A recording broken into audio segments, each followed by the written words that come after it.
Hello everyone and welcome to another live video with the Toliss Airbus A321, and today we are going to fly, as you probably guessed from the description, our beautiful Aegean A321 here in Athens to Skiathos, a famous little airport, a little island with a short runway and that sort of St. Martin style approach over the sand just before you touch down.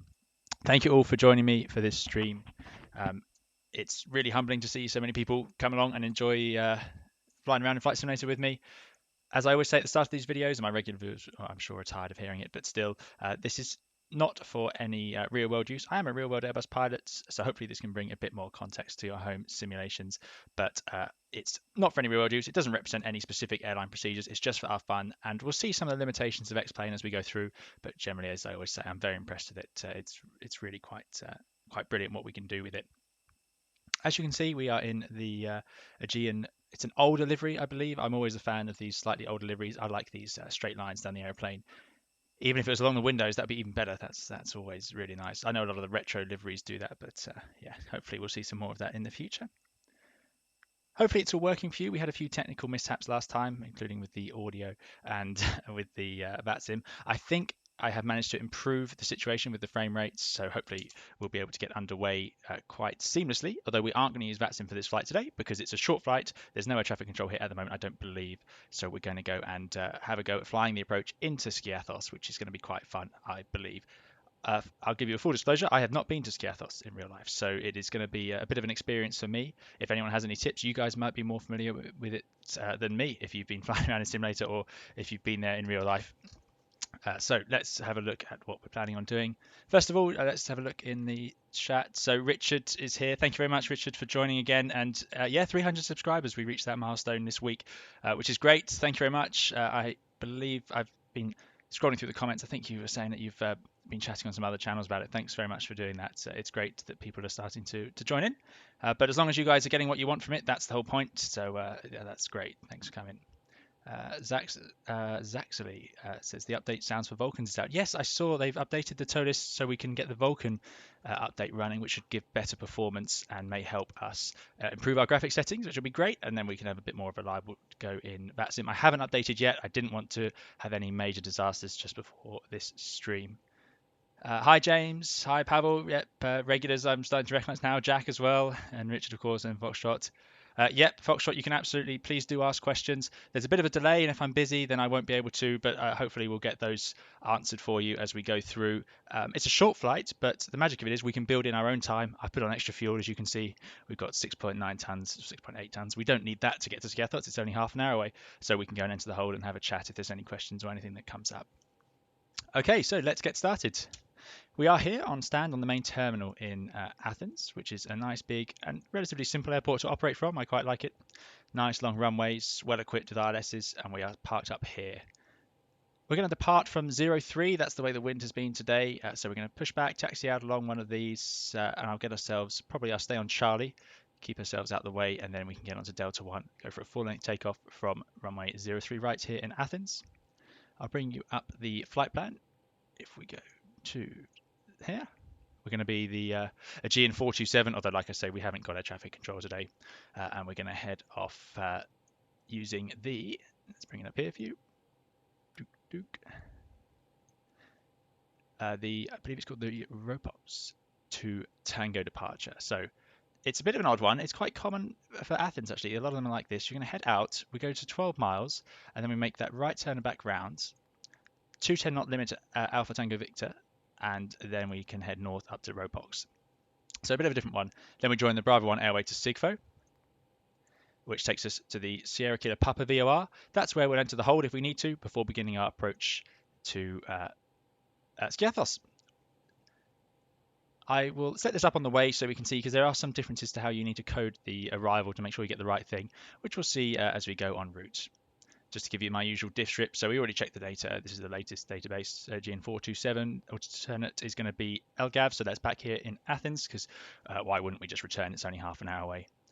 Cruising at only flight level.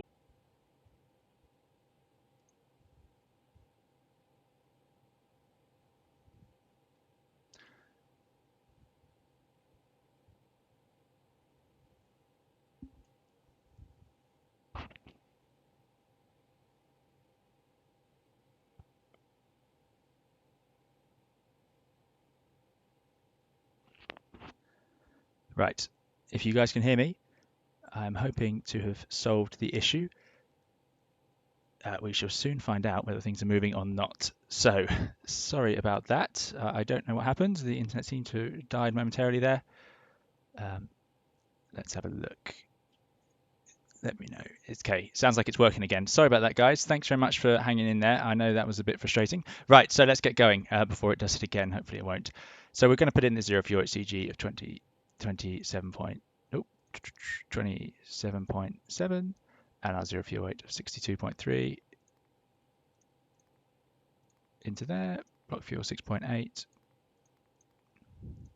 Gives takeaway 68.9. Flap 1 takeoff would be the standard on a day like this. So that's our init B. Final stage of our district performance. I did do this earlier to check it was all working, but we're going to change this around and make sure it's all correct. So flap 1, flex 41. Yep, long runway. So we'd expect that. Thanks, guys, for the comments. Yeah, so apologies that happened. Are we 3H delayed on a short flight? I'm going with very, yeah, exactly. I can imagine smooth flying. That's what people would be doing. Okay, so speeds 148, 148, 151, clean of 215. Great. As you remember from previous videos, this clean of 215 has implications for our departure.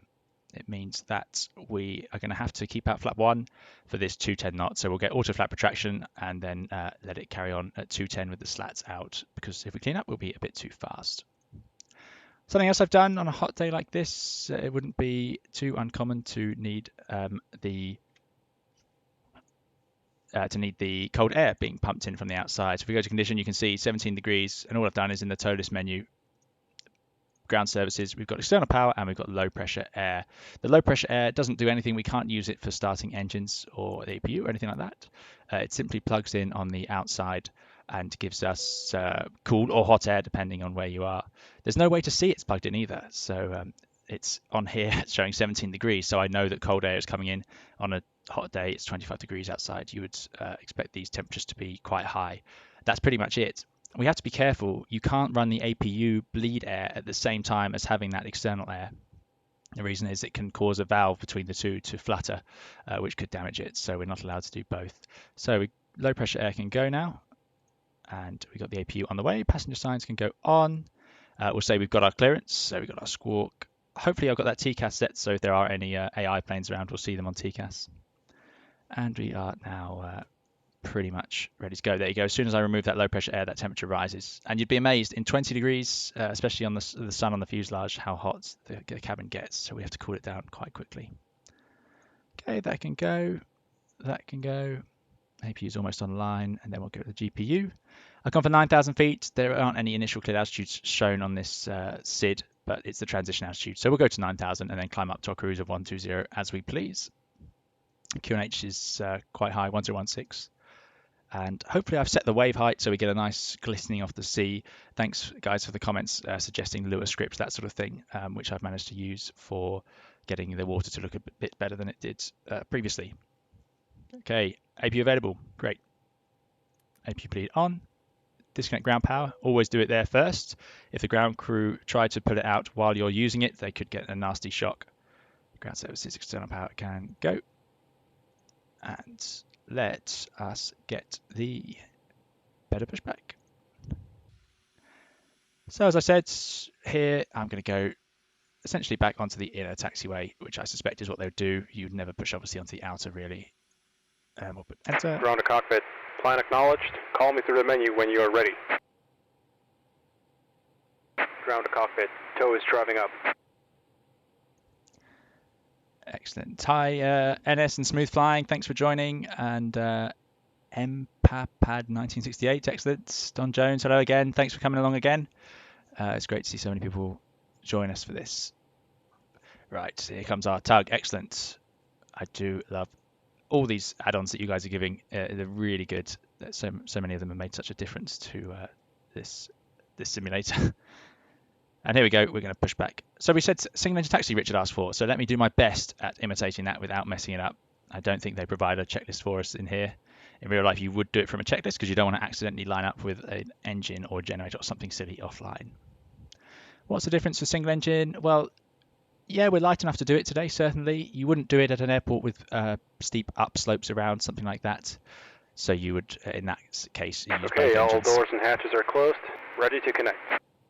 He's connecting downstairs. Excellent. So we're going to do our bits. Let's get the beacon on. Check that we've got the thrust levers to idle. Windows are all closed. To check they're closed, you've got this little red disc that shows and everything's locked up and ready. Yeah, so for single engine, you wouldn't do it. Also, if you needed to warm up the engines, obviously. So it's no good if you've got a quick taxi out and then you get out there and you've got to sit there running the engine to warm it up. Also, if the taxiways are slippery, so in the middle of winter, it's no good because you get that asymmetric thrust and the airplane will just drag itself around. And it's amazing how slippery that nose wheel is on the Airbus. As you can see, you've got all this weight So connected and just that bypass tiny in nose service. wheel. Release parking brake. Okay, off we go. There, that tiny nose wheel, which can slide around on painted lines, that sort of thing. So absolutely no way you do it in slippery conditions. So let's get our little clock going. Release the brake, and away we go. Starting pushback, and you may start engines. So single engine, we're going to start engine 1 unusually. We don't start engine 2, so we put that to ignition. Check everything's looking good, and we're going to start just engine 1. The reason is we run engine 1 and it provides hydraulics, and then we've got the second system powered by the yellow electric pump, which we just turn on when we go to taxi. So always single engine is done on the number 1 engine, which is strange because obviously we normally start engine 2 first on a normal flight, and we should be timing. Pavel said that I went this route 2 hours ago. Very short runway in LGSK. Yes, it is. Yeah, 1,600 meters.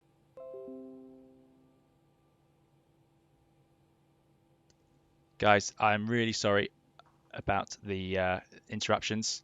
It should come back shortly. I'm able to keep an eye on it. So if you stick with me, I can get it fixed.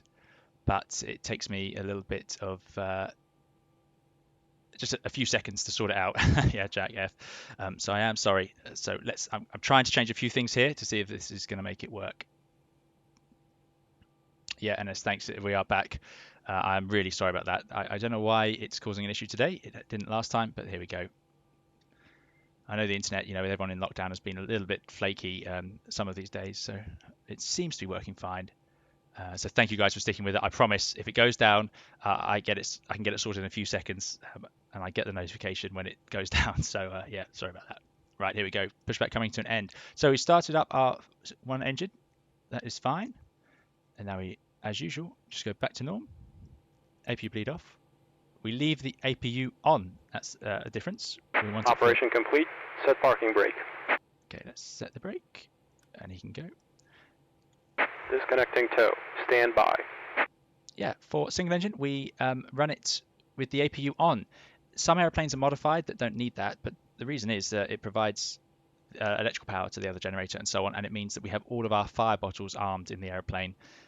If you only run it on 1 generator, sometimes those can get disarmed. That's my understanding of it. Some people may know more on that. It's quite a technical explanation. Let's disconnect our ground crew. They've done a great job. Right, and we've put it back to norm, turned off the bleed, but we leave the APU on as discussed. And then before I do the hydraulic related bits, the other guy, the other pilot, the other gal would turn on the yellow electric pump. And now we can arm the spoilers, set that to 0, and set our flaps to 1.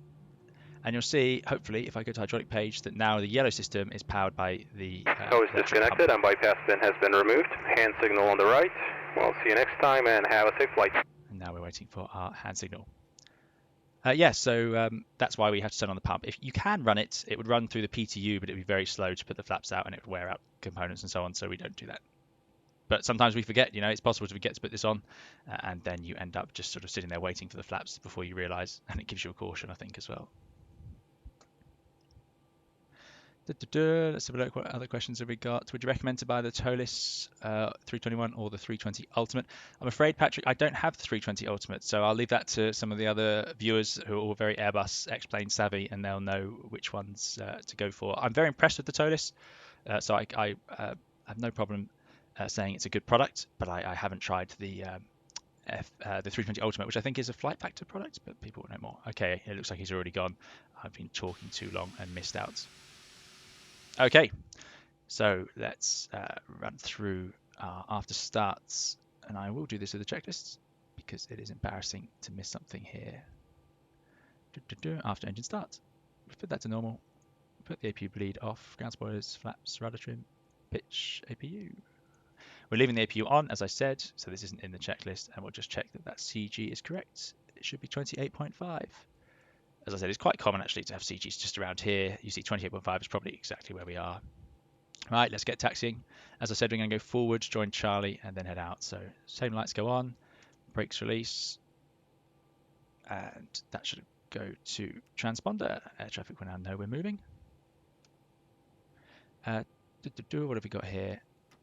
Richard, thanks for your input on the flight factor 320. Jax, same as well. Thanks for that. Tango Delta, hi, you're running Vulcan. Yes, they did release a Vulcan update, as I've said.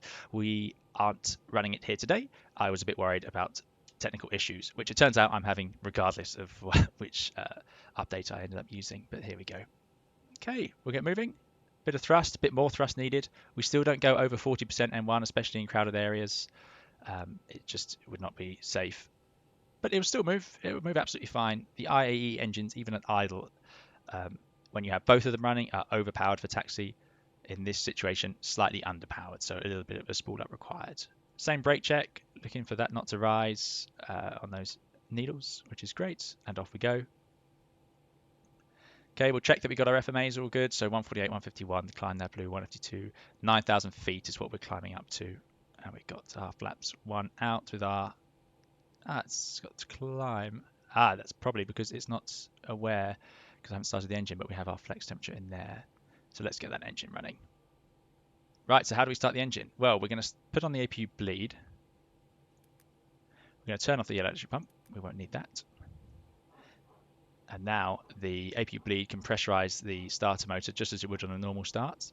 I'm going to take a left here and join Charlie.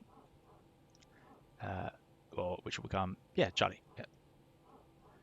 Quite nice laid out taxiway. So we'll get onto the straight line and then we can run that. You can hear that hydraulic PTU running in the background.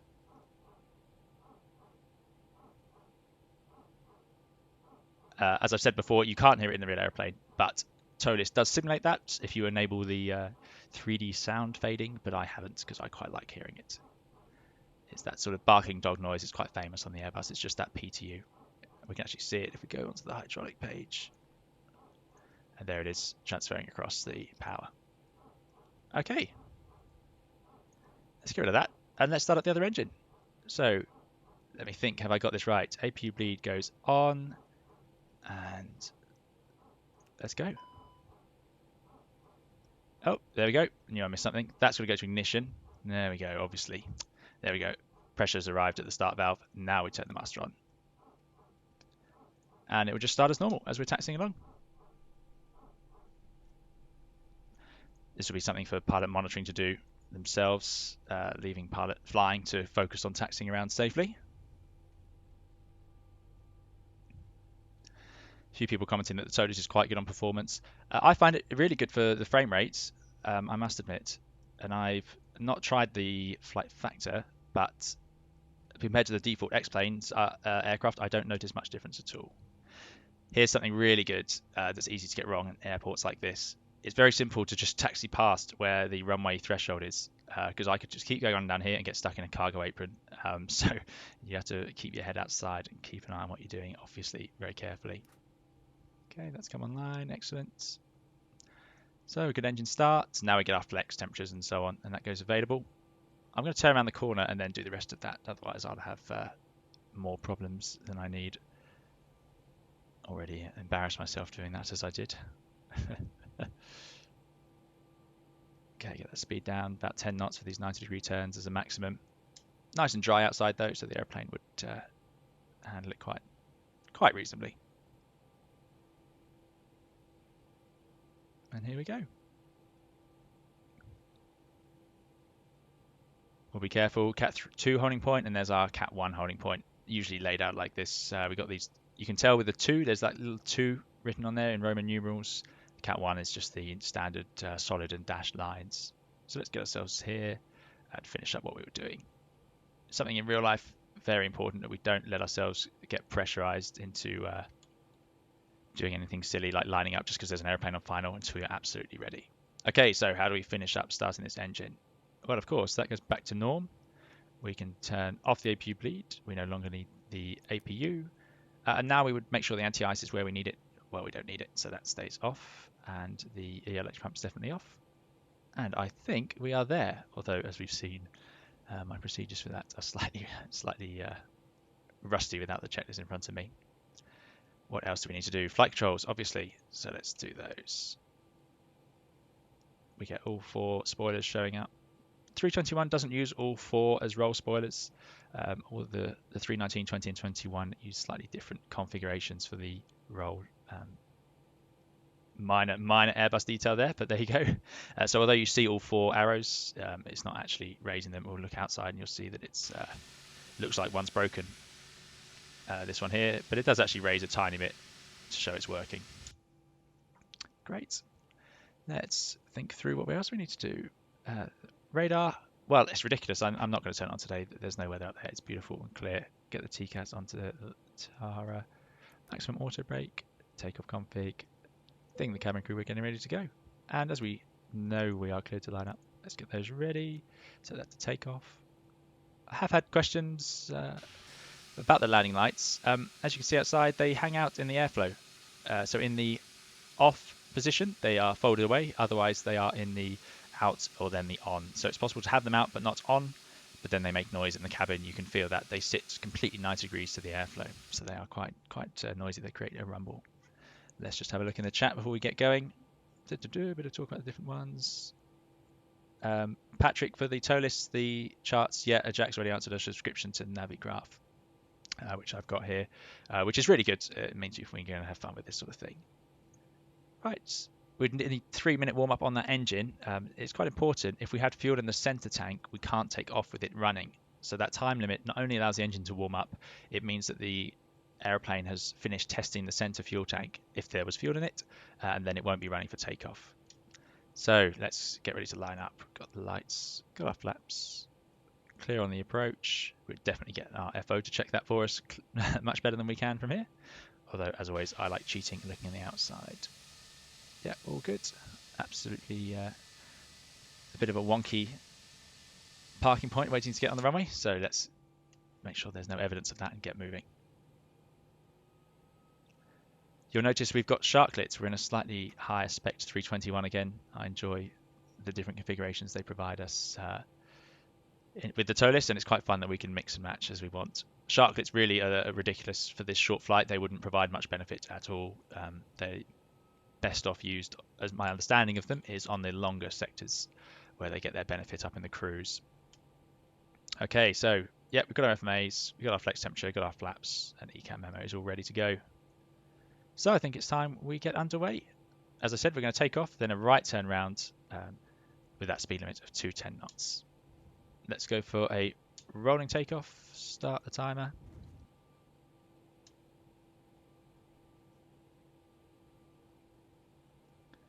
Half side stick forward. Pointing roughly down the runway so we get the thrust up now. And take off. Man, flex 41, SRS runway order thrust blue. And we'll get ourselves somewhere on the center line.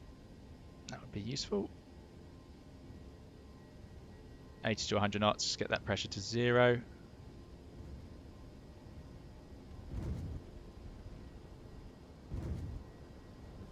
Nice long runway. Really comforting feeling when you see that all that tarmac in front of you like this. There's our V1 and rotate. So we get ourselves up in the air. Positive climb, gear up, nav. Climbing straight ahead.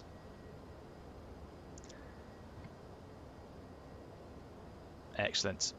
I've talked before, I think these speeds are a little bit high. Let's put in the autopilot 1.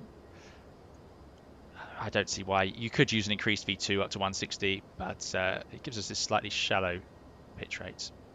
It's also much easier in the real airplane to set the thrust levers into the right gate, because obviously here we don't have those detents. In real life you can feel the click, it's really obvious. So here we go, lever climb.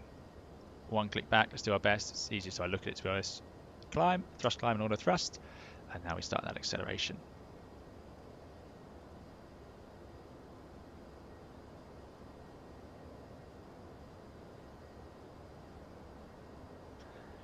Question I've missed there. Pavel asking us about the transponder panel, why it's there, and I think Fly24 has kindly answered for us. But yeah, it's a secondary radar system, so it transmits to air traffic control, so they can see us. But they've also got primary, so they can see it in two ways. Like most things in aviation, it's backed up. Okay, we're accelerating. And as usual, we're going to get our auto flat retract. I keep seeing this. In real life, it's relatively rare, to be honest. It's of note. I think the Toliss does it a knot or two fast. I'm suspicious. Let's see. Oh, maybe not. No, tell a lie. There we go. Exactly 210. It's not out. And it could happen any second. Sometimes in real life, we would select a slightly lower speed to stop the flaps from retracting so that we keep them out. So you might say, oh, I'll do it at 200 knots instead. Well, there you go. It's proven me totally wrong. We're even slightly above 210 and it's not done it. So yeah, we can't really do a lot now. We're not going to fiddle with the flaps. We're not going to do the spoilers or anything else because we're not really out of the takeoff yet. We've still got our flaps out, so we're going to just keep an eye on what we're doing. Excellent. You'd hope as well from air traffic control on a departure like this, it's probably for terrain clearance. So because of the way we're heading, there is some terrain around Athens. You can see this 5-7. And that's why they'd have these departures that take you out and loop back round over the airport. But they're very inefficient. So they might be safe on one engine, depending. If they're not, then there might be an emergency turn procedure, which I'll talk about in another video, another time. For this one, you probably get your climb rate up and hope that air traffic control let you turn sooner, because you can see we're almost at 9,000 feet now, so we're well above that terrain. Let's imagine that we're cleared up to flight level 120. I notice it says flight level 120 here, even though we are still on the QNH. And in reality, it wouldn't. It would still say the altitude because we are climbing to altitude 12,000 feet. And it's important that we know which one we're aiming for. I read the forum just before this flight, actually, and I think they're correcting that. It's a bit of a bug that they seem to know about. So let's go to standard now. And then that's correct. Flight level 120 without is armed. We can stop timing. The engines are now at their climb thrust, which they can be at all day quite happily. We make our right turn round. It's fantastic performance these jets have. It does amaze me when we do one of these takeoffs, especially when they bring you round back over the airfield. And there's a few places that do it, usually due to terrain, like I say. And you look back round at let's see if we can see at where we've come compared to the runway. Where are we? There's Athens, and yeah, the rate of climb is incredible. They're amazing machines, really. Thanks for the Lua Script. So there we go. We've got some nice waves, which I think looks much better than the default. And we've also changed the color. Somebody recommended that. I think it was Smooth Flying recommended it in one of the comments, and I tried it out. So I've gone for the most turquoisey one to feel as tropical as we can, as we're away on our summer holiday in Greece. This is a real flight that Aegean run as an Olympic Airways flight, I think. So I'm guessing they run it, someone else might know better, on the Dash 8 Q400 for the short hop.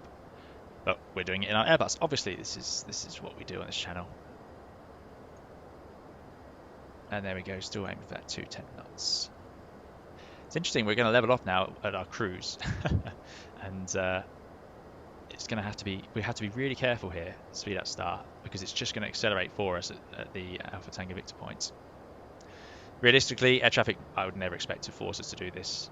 Oh, there we go, auto flat retraction. It just went through slightly, so we get that nice buffer on the speed limits.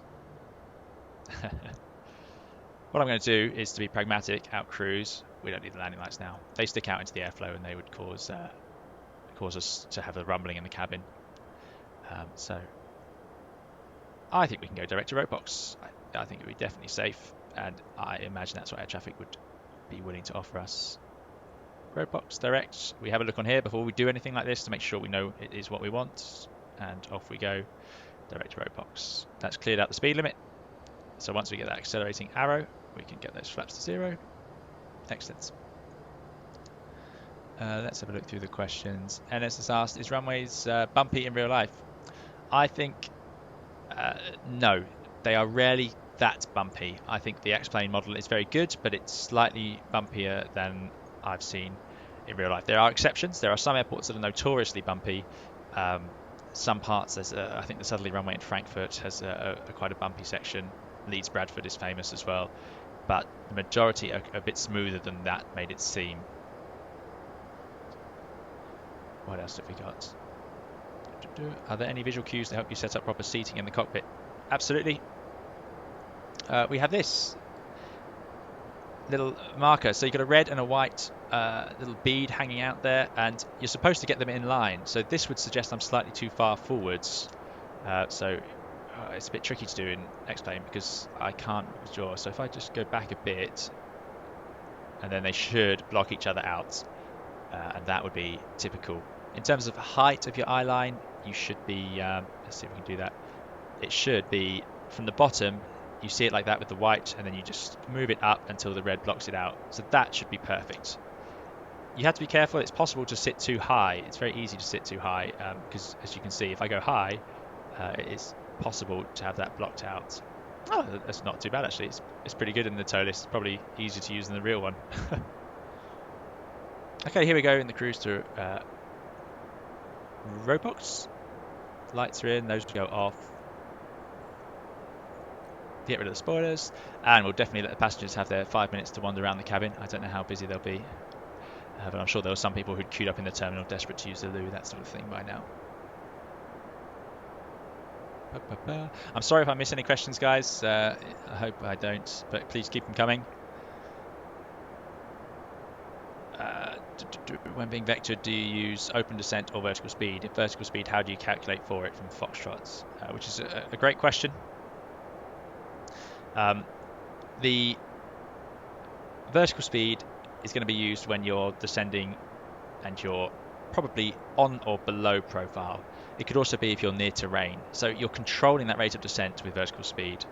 If you want to get down the quickest way, you use open descent, which is just idle thrust and the airplane will fly the speed. So high up, probably open descent because you'll time your descent to work with your profile and you want to be at idle thrust as long as possible. It's obviously the most efficient way to descend. However, if we do it with vertical speed, that would be typically lower down. The problem with vertical speed is it's not speed controlled. So the autothrust will try, but if I set a vertical speed that's too fast, or too much of a climb or too much of a descent, and the engines can't manage it, the speed won't stay where it needs to be. So you lose the control of the speed to some extent. You've got to be aware of it. We'll see on this approach. I'll use vertical speed because I can fine-tune it later on. But at the initial part, I'll probably just open descent down. If there's terrain beneath you or ridge lines in front of you, I would use vertical speed because I don't want the aeroplane to put its nose down and dive towards the terrain and give me a terrain caution. Also, in open descent, if there's a change in wind or open climb, so say you fly into more of a headwind and you get a big increase in wind, the airplane will just pitch up and up and up to try and maintain the speed. So you get quite high rates of climb. And then if that wind suddenly disappears, it will get very slow very quickly. So you've got to be quite careful with it. Okay, so here we go, heading on our way out to basically straight line now to Sierra Kilo Papa. So let's get our charts ready. We do no longer need LGAV. We're going to LGSK. As I said, some of you may know more, so feel free to chip in. Basics are, it's a short runway, 1628 meters. I think some airlines use it as captain's only landing. I think it's daylight only. I've been asking around to see. So I don't think there's many visual cues like lights and pappies and that sort of thing. Narrow runway as well, 30 meters wide is my understanding, which is actually the minimum we can operate to on the Airbus.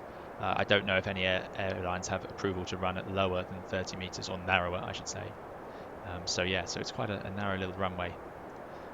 It's also not very well equipped. It doesn't have an ILS because a small airport like this you wouldn't really expect it, especially flying to these Greek islands on holiday. Lots of them have these sorts of approaches. Good fun though. So we're going to fly to the, and there's no way I'll be able to pronounce that correctly, Skopelos VOR, hopefully that's right. We're going to join the hold there at 4,000 feet.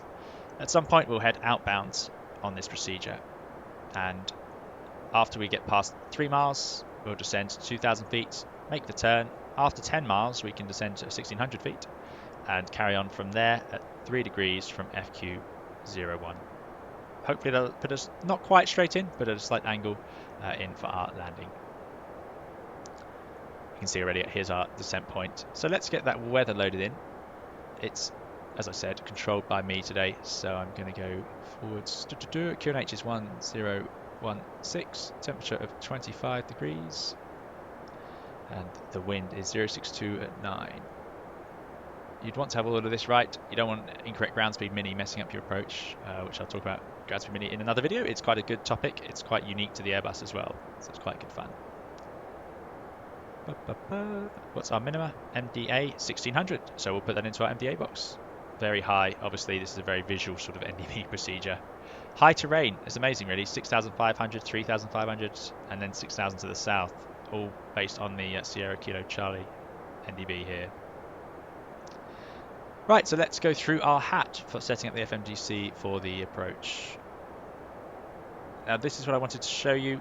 You've got to be careful here, it doesn't quite code it correctly if you just enter the NDB. So at the moment I've got my arrival NDB01, but if I haven't got the via, it does this, which is incorrect. So I'm going to select NDB01. We're arriving on the SIG 1 Charlie, which if you look here is simply a straight line SIGFO to the VOR. And then I need the via. If I put in via Sierra Kilo Papa, there we go. It now can work out correctly the approach. And insert. Excellent, so now we can check through. And that looks good.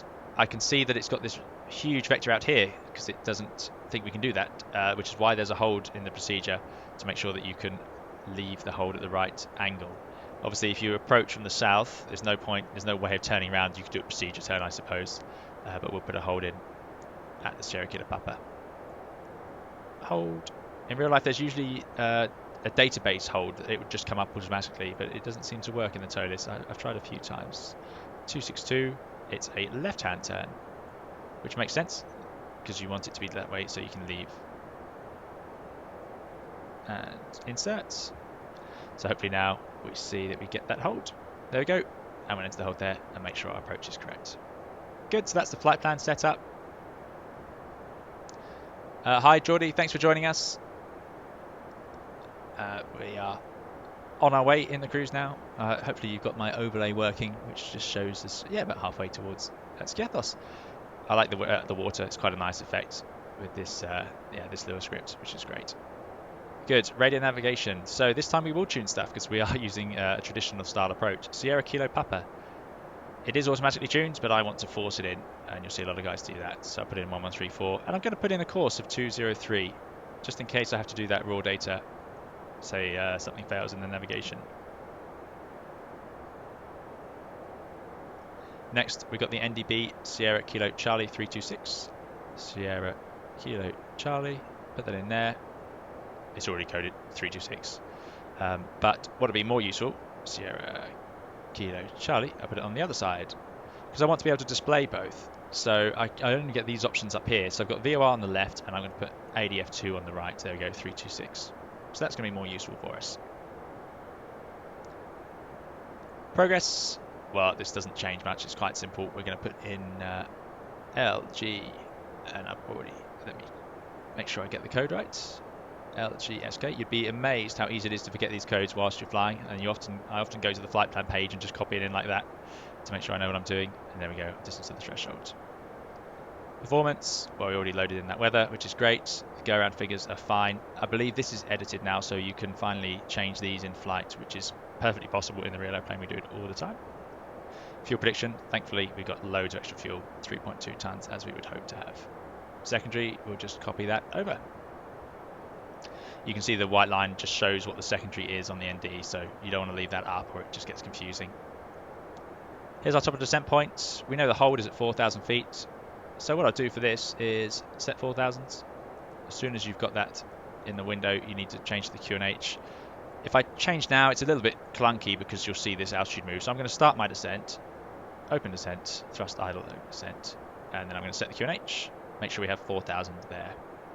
And 1216 is the correct QNH.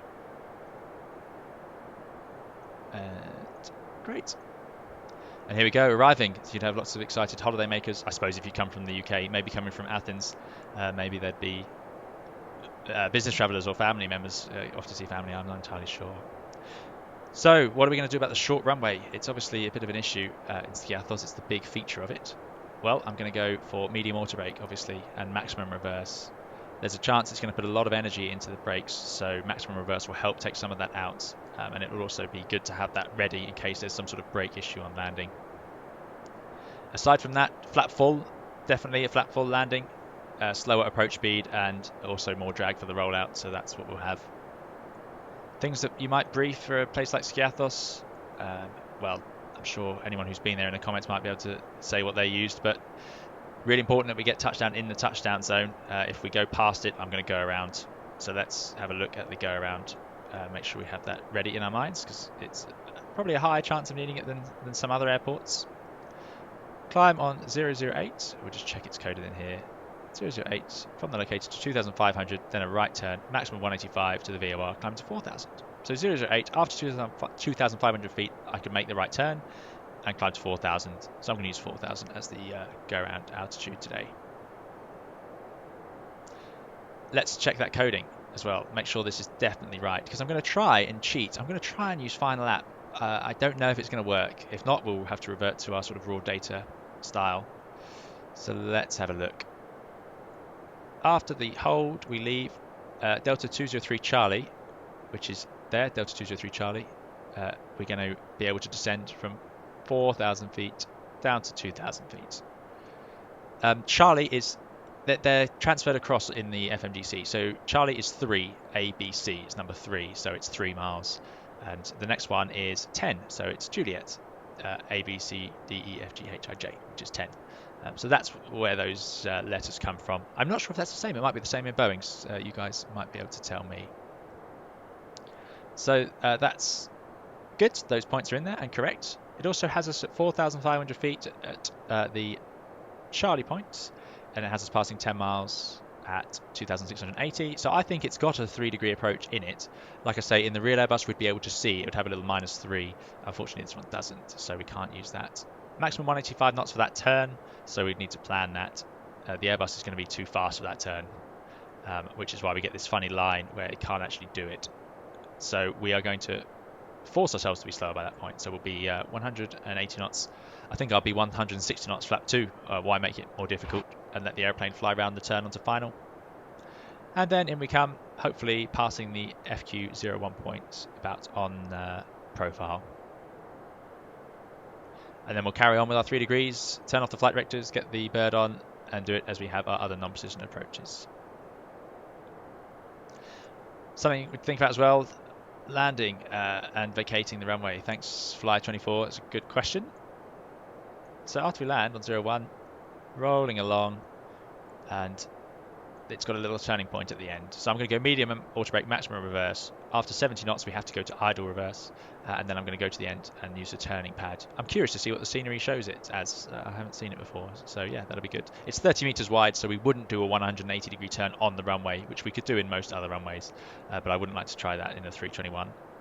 It's funny as well, some airports that are in hot climates like this, they won't let you do tight turns on runways because the heat and the asphalt on the runway surface is usually made of can be damaged by airplanes that are heavy and full of passengers and so on, trying to turn too sharply on them. So they'll make you go around to the turning pads so that you don't tear up their nice runways, which makes sense really.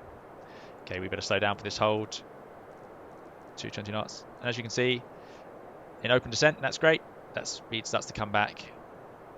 But usually by the time I'm in the hold, I'd set a vertical speed, something reasonable, 700 feet per minute, just so I know what rate we'll get out of the airplane. Good. So let's get ourselves established in the hold. We've checked that coding is all correct. At what speed do you normally cancel reverse and start to apply the brakes from Martin Scobb? So we've got auto brake in. I can take over from the auto brake anytime I like. Usually once I know it's working and I get down to sort of below 70 knots, you want it out by taxi speed. If you take over from the auto brake immediately, and it's possible to do it by accident if you're fiddling with your feet too much on the pedals, you have to be careful because the auto brake applies the brakes very evenly, so you get nice even temperature. But if you do it manually, especially in a crosswind, you can find that one side heats up a lot faster than the other because you, without realizing it, have applied more brakes to one side, and you can get into quite a big asymmetry in the temperatures, which can cause problems for the turnaround. It means you just won't be ready to head back out again. So I try and keep it in until we're a reasonable and controlled speed. Also, our performance for landing, which I don't do in the X-plane, it doesn't really provide it. The Toliss doesn't use it. but the performance would account for which auto brake we used. So in theory, we should use that auto brake down to a stop. So it's only when we're sure that we've made all of the performance criteria that we will actually take over. Obviously, on a very long runway, things are different, and you might let it roll a bit, like in Amsterdam, somewhere like that.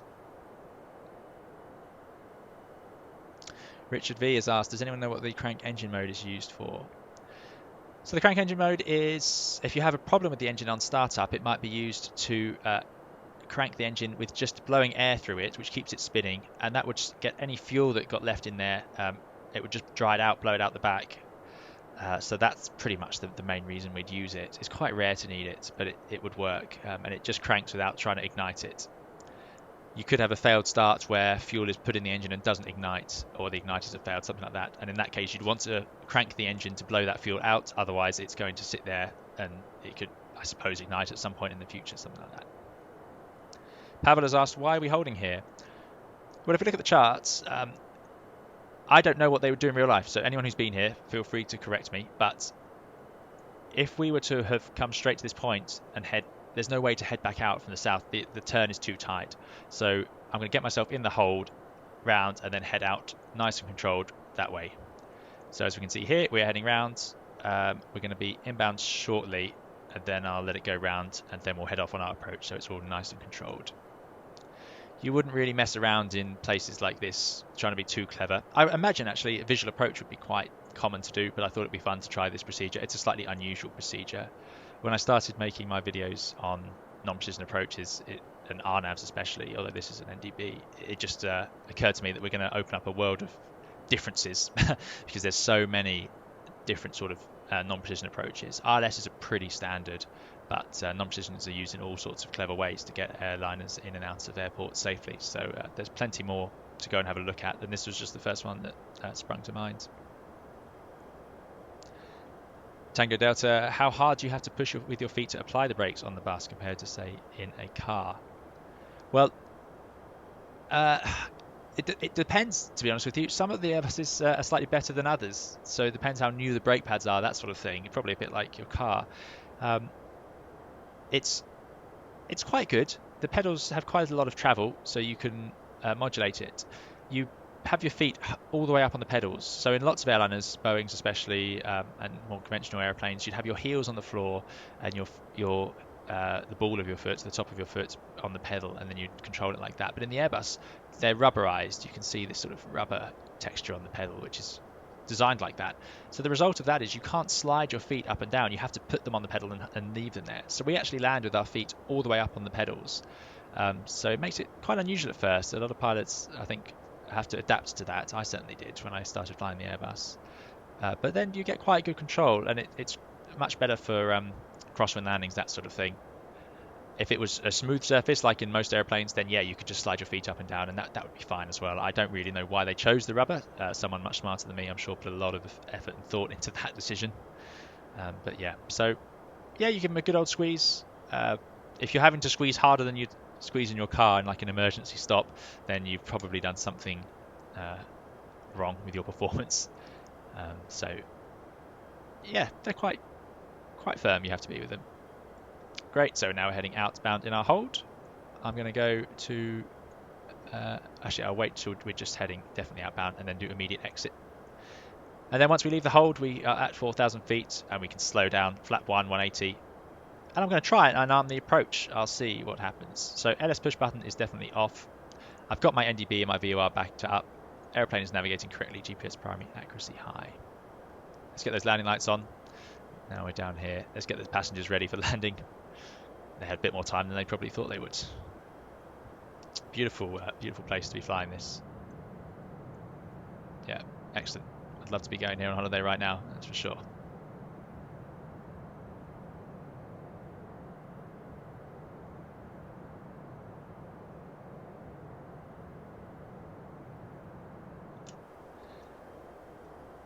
Right, so let's see what else could we have missed.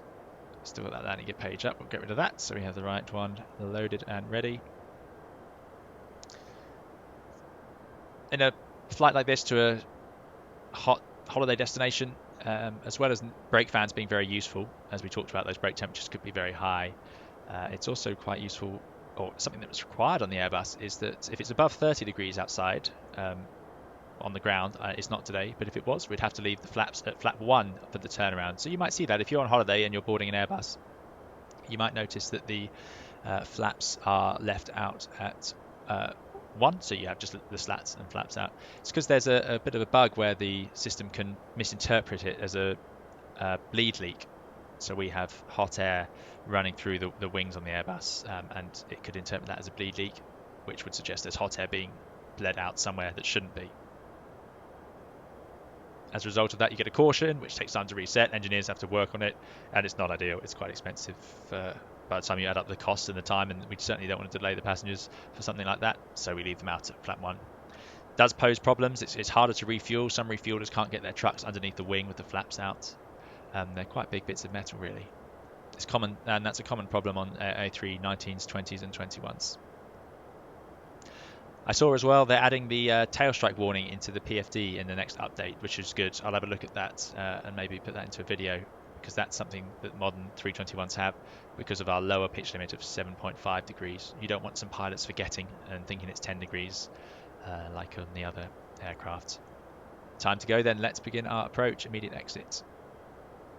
So it should go after Sierra Kilo Papa to Delta 203 Charlie. Make sure we have activated the approach phase, and we'll see our little VDEV brick appear, and the weather is all loaded in. Plenty of fuel for a go-around if we need it, 5.2 tons. Looks like we're getting in just in time for the sunset, which is good. Thank you all for joining. I can't believe it. Yep, 24 people joining with us now, so that's great. Thanks for coming along. More videos coming out on the channel soon. I've got more tutorials. We started to enter the world of failures, so I did an engine failure in the cruise, which is quite a specific Airbus procedure. I'm sure all airliners have their own versions of it, so I thought it'd be quite good to look at what the Airbus requires us to do. So we'll move on from there. Eventually we'll do engine failures after takeoff, that sort of thing, but keep the requests coming. It's really good. I really love the passion you guys have for seeing these things in the simulator and flying the Airbus in general. It's great. And I'll make it clear, I really like the Airbus. I think it's a really nice airplane to fly. It gives us a lot of options and a lot of... it looks after us in some ways, although not in all ways, and we'll start looking at those. And you've got to be aware of them, obviously. But yeah, really nice.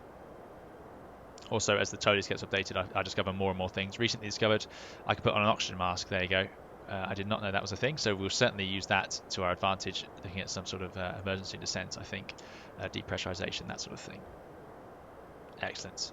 Off we go then, heading outbound. So it's an advisory service only from air traffic control in Skiathos. So I would imagine you just call beacon outbound and when you're heading out, and they would tell you yes or no, don't do it. There's somebody else departing or something like that. Probably quite a quiet airport. It's only got a couple of parking stands, so they shouldn't schedule too many flights. Don Jones, do you have to manually select anti-ice on in icing conditions on all Airbus variants, or do any turn it on automatically with an icing encounter?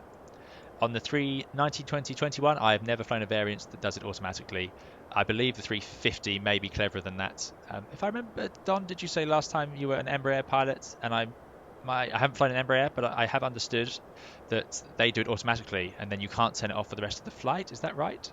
So in the Airbus, we turn it on and off ourselves, and we don't even have a detector. We have to look for the conditions. We have to look out at this spigot. Okay, after we pass our 3 mile point, which we have, 3.7, we know we can descend to 2,000 feet. So I'm going to put that in the window, 2,000 feet. I'm going to start down in vertical speed. Let's do 400 feet per minute, and I'm going to arm final lap, and let's see if we can use this brick to fly around. I'm also going to manage the speed, go to flap 1. And hopefully this will be a nice continuous descent as we head round for our final approach. Lights are on, cabin's getting ready. We're on the QNH, excellent. Thanks very much, Pavel. Yeah, we'll see how the landing goes. It's quite a short runway with a bit of an upslope at the start. Okay, it hasn't armed properly, so we need to correct that. Get ourselves down, put out flap 2 and the speed brakes. That's disappointing. I would expect that little brick to have armed the final blue there. I'm not sure why that's happened. Could be a number of reasons. See, that vertical speed is too high, so we're not decelerating fast enough. I want to be above 2,000 feet at that waypoint, which I will be. And this is why you have to be very careful. We have to know when that final descent point is, because that's when we can arm the approach. And the real Airbus would show us a nice little blue down arrow, which we can use to judge the approach. So we know when we're going to start our descent. It's a shame. I really wish the vertical profiles were as complete as the rest of it, because that would really help out for these non-precision approaches. Yeah, it's just not doing it. But I think this is a good profile to follow. Above 2,000 feet, we're flap 2. I want to be below 185 knots for the turn, which I will be very shortly. There we go. Now we can start that turn round onto final. The wind will be coming from right on final approach, so we'll take that into account. After the turn, after 10 miles, sorry, we can descend down to our 1,600 feet. There's our first radio altimeter, 2,500, which is correct. Matches exactly what we have on the QNH, 380, 24, yeah. You'd expect that over the water. It should always match exactly when you're over the water. If it doesn't, your QNH is set wrong. So let's set this to 1,600. Back off that descent. 1,600 to FQ01. Well, we're going to meet that really early. Now, that's very dangerous. Speed brakes need to come in. Very important. You always leave your hand on that in real life, because exactly that could happen. Airbus, again, as I said earlier, the Airbus looks after you. It gives you that ECAM, which is really good, really useful. But it's exactly why we do it. Okay, sequence correctly. We're going to be at the right altitude. I'm not sure why that isn't capturing. So there we go. We're going to have to just do it ourselves, which is absolutely fine. Starting to get visual with the runway. Great. There it is. Looks like a lot of boats on approach. There are airports out there where you have to call ahead and check that there are no shipping masts in the way or anything like that. Let's get ready then with flap 2. I think what we'll do is, we'll configure now, gear down, flap 3.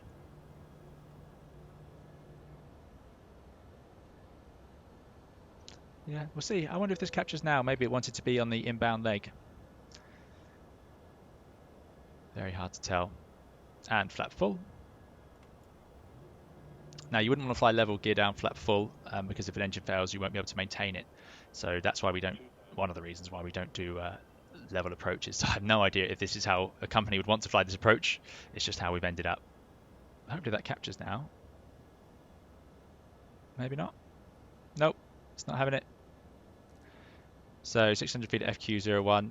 What I'm going to do is let's fly it manually with visual, autopilot off, flight directors off, bird on, and we can set our runway track of, wrong one, I think it's 014.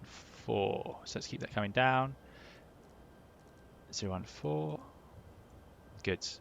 Now we'll get ourselves over to the center line, keep our 3 degrees descent rate. We passed FQ01 ever so slightly high, so I'll keep 1,000 feet per minute for now. Nice gentle turn onto final. Below minima, we are visual. We can see it's changed to a little donut, so that should be a useful visual guide to down to the threshold at 0 feet. So that can be quite handy. Otherwise, we just need to ding the cabin for the final bit. Get this set to our 2,500 for the first turn. And off we go. So wind from the right. So I don't want to get blown through towards those hills. Let's see what we can manage.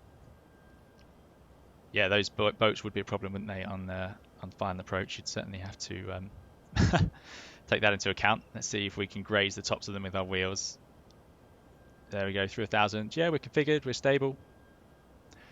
We don't necessarily have to be wings level for that. We just need to be in the right place, which is what we're expecting to do. You can see even with that bit of wind from the right, it's easy to get blown through the centre line. And this is why the bird is a great tool. I can just sit it near the sitting on the 5 degrees, and I get about a 3 degree descent with those wings, which is just perfect.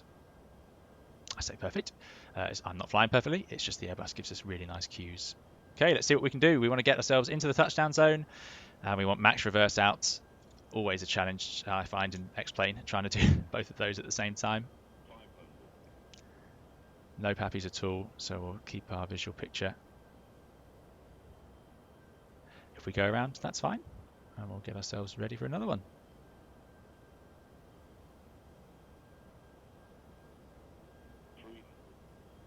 Yeah, those boats would be a problem, wouldn't they?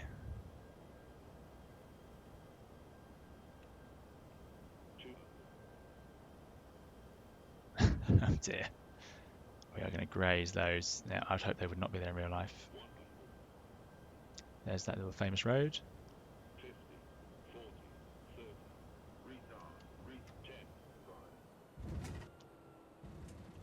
Okay, get the reversers out. Maximum reverse. Wow, this is really bumpy and upslopey. There we go. Reaching 70 knots, back to idle reverse. Still got the medium auto brake in, as you can see there. And I'm going to take that out now and let the airplane roll towards the end of the runway. Down at taxi speed, 30 knots. We've got our energy under control. We'll go back to forward idle. Start the timer. Once we've run the engines at maximum reverse, we have to do a cool down. So we have to let them run for 3 minutes. You can't just park up now and shut them down straight away. It'd be a real problem. Let's have a look. I haven't seen the scenery here. It's funny, we've gone over the crest and you can see on the PFD we're pointing downhill now and the airplane just starts to run away. So let's get those brakes warmed up even more than they were. Now, if anyone has been to Skiathos, how would they turn around? We've got 2 turnaround bays here. Now, I wouldn't expect to go onto this yellow arrows. That's usually not part of the runway, so we're going to use the turning bay just here. That'd be fine. Let's go this way. I will at some point show you how we do 180-degree turns on the runway. Sadly, this runway is a bit too short to do that, or a bit too narrow to do that, so that will come another time. Right, get ourselves out here and then swing it around. Keep that speed nice and low.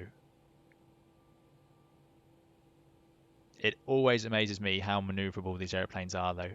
It's quite surprising.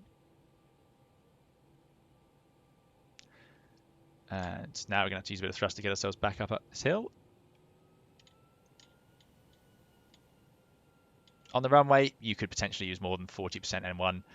I don't see why not, as long as there's nothing around. Certainly not on the aprons. Good, and there we go. I hope you enjoyed that approach. It's something slightly different. Again, those boats, I really don't know what they're doing there. And let's have a look. Any questions come out during that approach? Are we doing R-Naval VOR, NS asked. That was an NDB actually, but it's a bit of a weird one, so I should have made that clear, sorry. We were doing the locator runway 01, so it's got very high minima. It's not really a precision. It's certainly not a precision instrument approach of any kind. Richard said, are you using stock X-Plane airports? Yes, this is just stock. So I think it's pretty good for a stock one. I don't know if X-Plane themselves modified it before they put it in because they knew it would be popular. But yeah, it's slightly different to some of the others. And what we'll do, we'll park up and then we'll have a look at the replay. It's always fun, isn't it? Especially as that's where those famous videos are from. I don't know if you guys have seen on YouTube, there's some great videos of Skiathos. I'm sure you have. There's the Embraer one, I think it's a 190, making a very low pass over the fence, which is quite amazing. I've never seen anything like that before. And there is the Thompson, I think it's a TUI 757 using reversers. I think this is the exit they were aiming for, but I really don't know. I know nothing about it. I've got no inside information at all. But a 757 that reverses using reverse thrust, which is very, very rare to see. Not something we're allowed to do on the 321. I do know that. Certainly not in any place I've worked. Okay, we'll get those in. Get some air going. And temperature outside 25, yeah, so we can bring the flaps all the way up to 0. Get that transponder to transponder. And we're going to have fun parking here. I did have a look earlier and it's got sort of parking in out, so no pushback expected. So we need to make sure we're ready to taxi back out. We can also do single engine taxi in.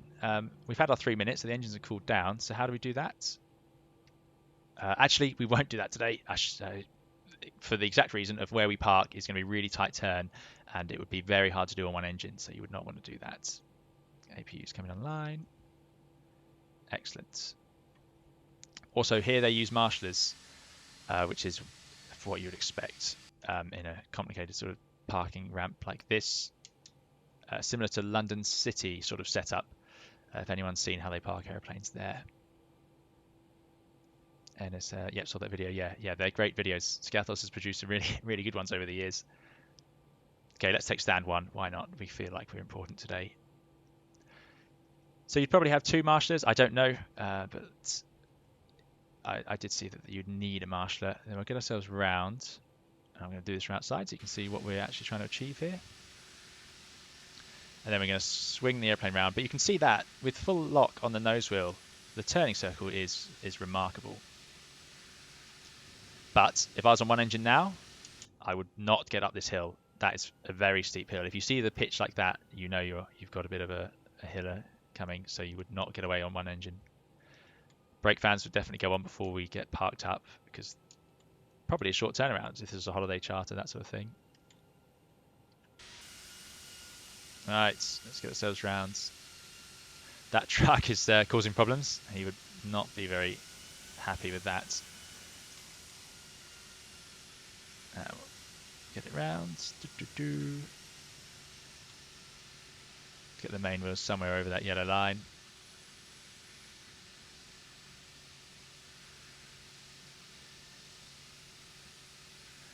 And I think that would do. We're all in the box. Parking brake is set and APU is available. Good. We'll shut down the engines. Turn it off. Seatbelts can go. And once those engines fall down, we'll let the ground crew nearby. And I'd definitely be getting ready to get the APU bleed on, because it will get very hot very quickly. So, as promised, let's go have a look at the landing. For those of you, if anyone's jumping off now, thank you very much for joining me on this flight. I hope you enjoyed it and it brought something new. It's not real world procedures, as I said, just a bit of fun. But thank you all so much for coming, and let's go see how did that look. Not something I didn't remember to do this in the last stream, but it should be a bit of fun. Get ourselves back. Quite a lot of time on the ground, isn't it? Fantastic graphics as always in X-Plane. And we're going to go to view, obviously, external runway. And this, there we go, we've got our boats in the way. I didn't see, I suppose, landing rate. In this sort of place, you wouldn't be looking for a smooth touchdown. You just want to get it in the touchdown zone at the right speed and get those reverses in and slowing down. Richard, there are really nice free airports available from the X-Plane forum. Yeah, I must have a look, especially if there's an Athens and Skiathos one, yeah. Thank you very much for that tip. I'll certainly take that in consideration. Oh, sorry, Pavel asking, what about the next stream? Yeah, so at the moment I haven't got the plan ready for that. I anticipate next Sunday, but I don't know. I need to have a look. So I will put it up. I gave a bit more notice this time. Hopefully that was enough. What do you guys think? Is this a good time for your streams? It's I want to give you guys something useful, so let me know what you think would be best. But certainly, I hoped today being a bit earlier would be a bit more useful for some of you guys. And Flight 24 Botam, yes, exactly. Yeah, they. It's amazing. There are airports, even Copenhagen, places like that, where you have to take into account the boat masts and check their traffic. Right, here we go. Screaming overhead.